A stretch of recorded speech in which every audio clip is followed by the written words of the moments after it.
Hi everyone, David Maley here from Tech Know-How, and today I'm going to show you how to quickly and easily load CSV file data into Excel, and then we're also going to add some quick slicers. So let me show you right here. We're going to start off with this Data tab, and if you're in the Home tab, just click this to Data, and from here I'm going to select Get Data, and from here I'm going to click File, and from there I'm going to click From Text CSV. I'm going to go down this list, and I'm looking for pizza campaign data right there. So I've got a pizza campaign. I'm going to import that. Click Import. Here we go.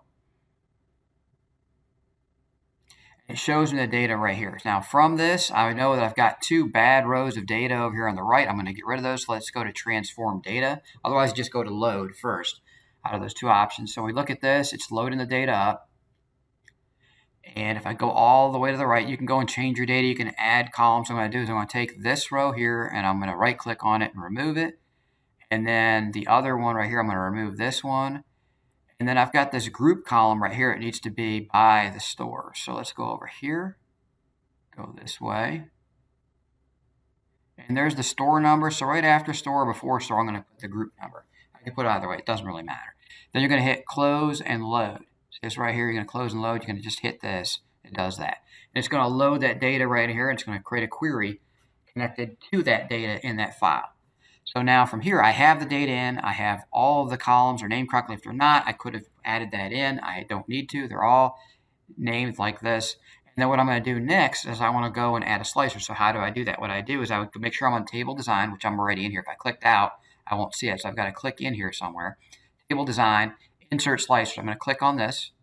And now I have a choice. I can have one-to-many slicers. So a slicer is going to let me filter stuff very visually and easily. So what I'm going to do is I'm going to look at group. And then I want to look at campaign. See, campaign tells me what it is: pizza mushroom, pizza extra cheese.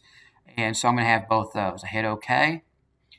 And I've got two slicers right here, and I'm going to put them right over here. I can change, if I want them horizontally, whatever. It doesn't matter. But what I have right here, I also see that I have some data that I have to remove. There's some blank data and some weird data. So if I go down here, all the way down, I remember seeing these before in this data. There are some columns or some rows of data that either need to be cleansed or removed because they're missing data. But that's basically how you do it in a nutshell. So I've got two slicers right here. I can go slice my data any way I want really quick by group or by campaign type. See that? Extra cheese, mushroom, whatever it is I want to look at. Hope you found this interesting and informational.